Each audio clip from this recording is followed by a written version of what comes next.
Hello. Alright, this is a test. I'm going to turn off the fan. I'm in my spray booth and I have a fan. I'm going to turn that off so you can hear me better. There we go. Hi, can you hear me? Okay. This is a Relif that I started at Linda Gavin's studio. Every Friday she has a session where I share the model. It's mostly painters. It is painters or draftsmen. And I go with this lab of clay and work it from the inside out. I had a little trouble with this one. It's because I built it so three-dimensional. I had it on an easel. The whole thing started to collapse while I was there. Some poor woman made the mistake of coming by while in the midst of the collapse, and I'm trying to save it, and start talking to me. Oh, it did collapse after all. I think I might have been slightly rude to her, but when you see somebody, a sculptor, having problems with collapse, you don't come and say, well, I knew that was going to happen. But you see, I saved it. So, see? Negativity. But maybe I was negative back. So, when somebody gives you negativity, say a prayer, ask God to show you how to be more positive in response. Because I think she wasn't happy with me. And it could have been a teaching experience for her in positivity, and I just made it another negative. So whoever she was, I didn't know who she was. I'm sorry. I'm still learning how to stay positive.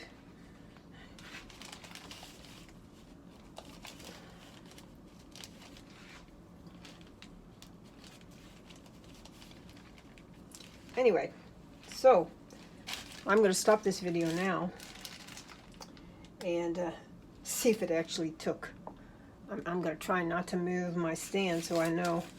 And while I'm in here, get a little more paper in there. See, this is actually quite hollow. I try to keep it as hollow as I can, and if I think it got a little thick, like this got a little thick in arm. So I just make a hole, and I'm just gonna pull any excess clay out, put my fingers in there, and make sure I have them. I think I was starting this at the time I was having a little collapse problem. So next time, I mean, the ideal way to work on these is about this slant, you know. But there's limited space at Linda's, so I usually use an easel. Of course, I could work not quite so three-dimensionally. I could work flatter next time I go to her place. Because I love to go there because, hey, it's $20 to work for 3 hours from the model. You can't beat that. So multiply that times, to have a model in the studio just by yourself is $75 for 3 hours. So it's a little bit of a long drive for me, but though lately I worry about my husband when I have to leave him. So at one point, I think the same time when I was so negative to that woman, I was also worried about my husband because I called him to check on him and he hadn't answered the phone. So I was still worrying about that maybe I should get out of there and just go home because he wasn't answering the phone. I called him back. He answered. And he was just indisposed for a minute, so it was not, but more and more I don't like to leave him alone because he does have some cognition problems now as the Parkinson's is moving along. He's best in the morning though. He's really, and then towards the end of the day it's not so good. And I think that day we started at 1:30, so I was a little worried. It turned out okay. He was fine. I made lunch and made sure he had plenty to eat and whatnot before I left.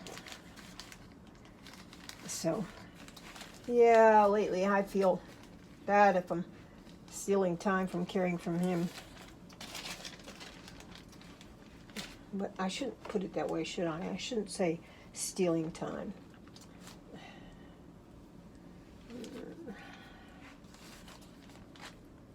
Because, hey, if I want to keep my studio, I have to keep working, you know. Are you there? Okay.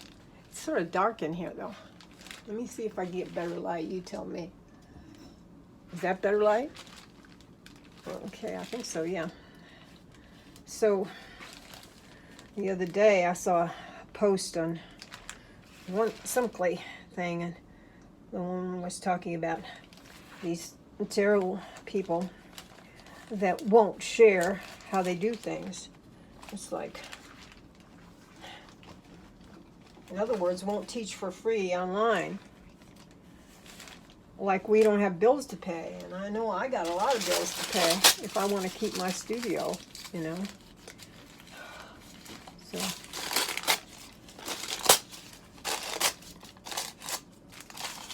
So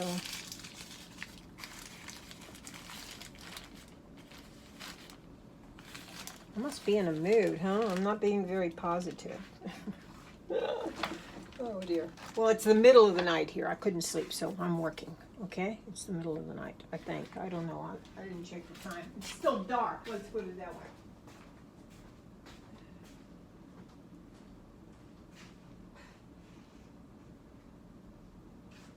Oh, it's not too bad. It's 5:20. I'm tired though because I didn't sleep last night.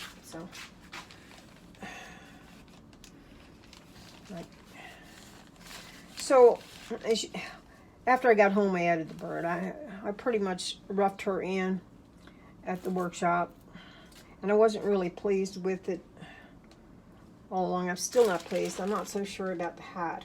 But what I'm thinking about is a whole row of birds along here. So this is my dove making the peace symbol, and so what I tend to do is turn the feathers. I don't know if you can see. I turn the feathers into a hand. So we have a hand, and if you look sideways, you see it. Maybe do, yeah, maybe like that, and from straight on, you'll see that it's like a fake peace symbol. So yeah, I tend to turn the feathers on my doves into symbols, but this is a fake peace dove, okay, because it's going peace here, but if you look at the feathers here, I don't know if you can see, but the fingers are crossed here. See, here's one, here's the index finger down here, here's the thumb, and I still want to keep it like a feather and still make it a hand. And then the one, and I like this not to be as obvious. I've got I'm one finger short here. I don't have the baby finger, so maybe I should add that while here. But then I'm going to take this off and check it to make sure it's loud enough before I do anything longer. And I'm in my spray booth. In my spray booth, I have found is a really great place to, because I have water to spray on these as they dry up. Besides being a good place to spray glazes, it really works out pretty well for my reliefs after I bring them home. I almost always start the reliefs from a model, you know, whether a model here or a model at somebody else's studio, someplace else. There's the drawing center here. I've been wanting to go down there, but it's the only day I could go was Sunday, and usually Sunday I try to do some activity with hubby, drive him somewhere. His newest thing is I got him, we now have home care for him, physical therapy and occupational therapy, which is just a fancy term for, so this is the tail of this dove, and this is the arm. So I'm going to try to differentiate them. And I don't like those lines, so I'll take them back out, because I might go more feathery and make, instead of lines, I'll make forms for now. So I'm going to stop this, take a look at it, see if it actually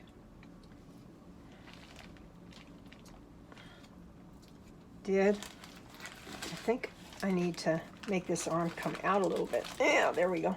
See how easy that is? This is paper clay too. It doesn't mind any of this. Paper clay is just freedom. That's what it is. It's freedom. So her arm, and I think I've only got 2 fingers so far on her. So now this has already got paper in it, so I'm going to just add some more to keep that hollow. And I take it out later on for the back. You could leave it in, but it does make a lot of smoke. And a lot of people think that's going to ruin their kiln elements. It's not if you're what? If you do, and hey, if you don't believe me, call the maker. If you don't believe me, call the maker. It's not going to ruin your elements if what? You take the advice that's already in the folder when you get it from on your kiln that says vacuum every time. You vacuum the elements every single time, because with every single firing there is stuff that builds up on the elements. That's what makes the elements go bad, that buildup. And if you vacuum it right away, right after you unload the kiln, well, then you don't have that problem. I have my first scut is, it's got to be 12 years old. And it was my only kiln for a long time. I did a lot of big sculptures in it by firing them in pieces.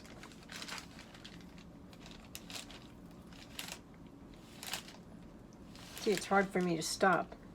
I might be talking for naught. I might not be loud enough or something. I should stop and I started the feet here of the bird. I do have something. Get something to make a hole in there for the claw. It's the way I like to do it. That way you create a nice shadow between the claw, and so the clay does the work of telling about that it's a claw. Well, claw. Yeah. Usually I use a stick for this, but I'm too lazy to walk across the studio because I'm tired already. I may end up sleeping the afternoon away. This is how I mess up my sleep schedule. But it's messed up. It's been messed up for years. So it's been messed up since I was a child. I've just been like this for ever I can remember.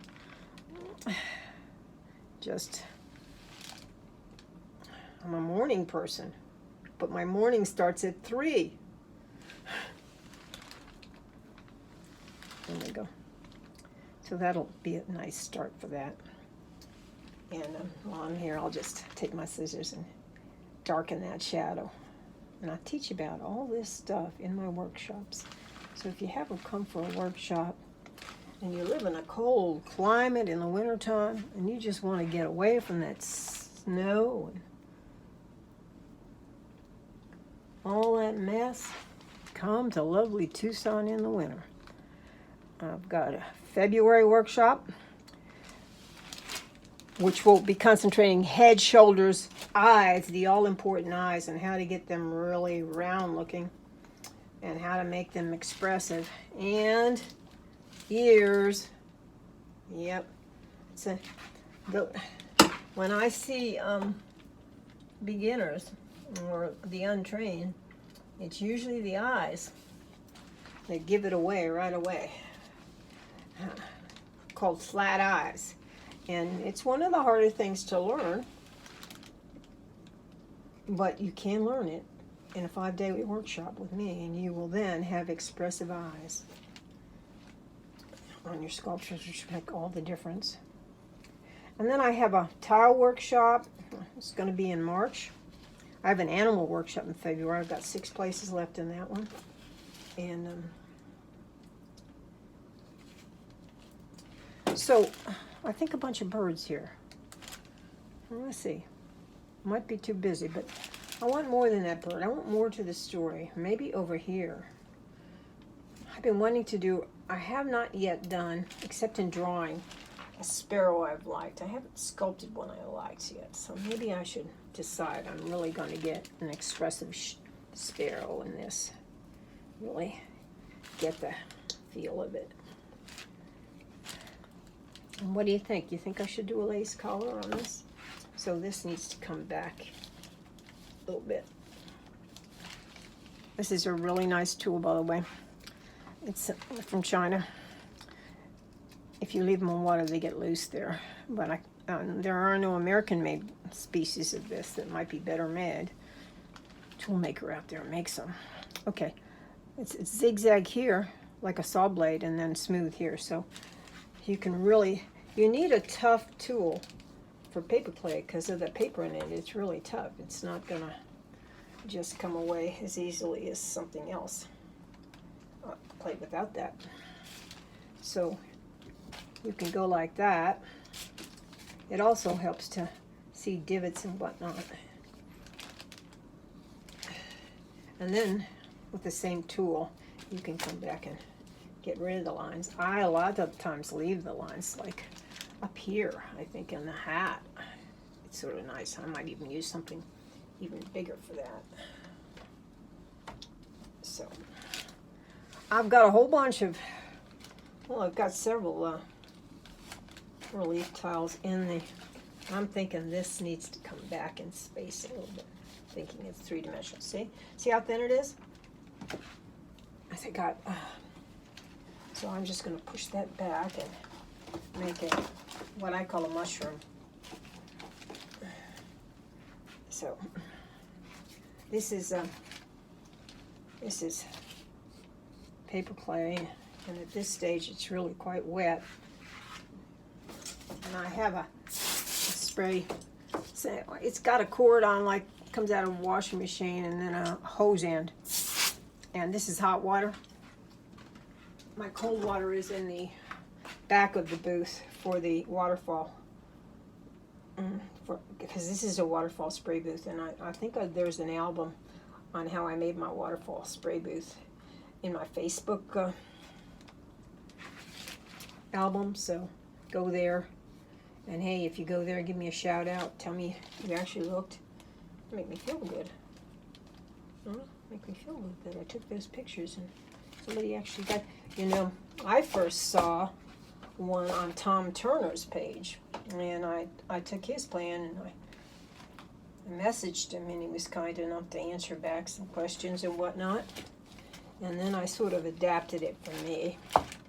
Mine's a little different from his, but the basic start is his. The base of this is actually a shower bottom. And I looked for a long time because the shower bottoms this size were pretty expensive in the store new. And then I found this one for $30 or something at a salvage yard. I knew it was finally time to build but the story of the build is in my, so here I've got too much chin, too much jaw, so I'm going to fix that. All right. So you always need to sort of add a line here.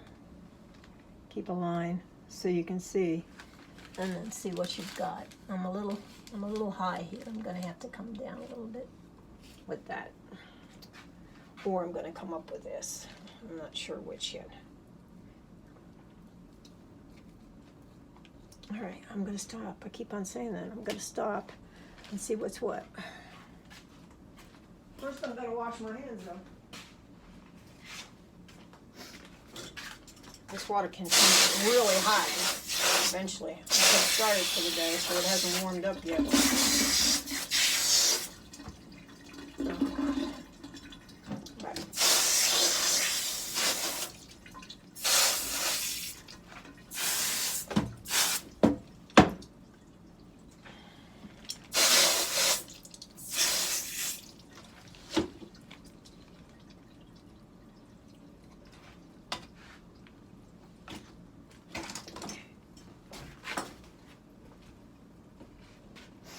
Where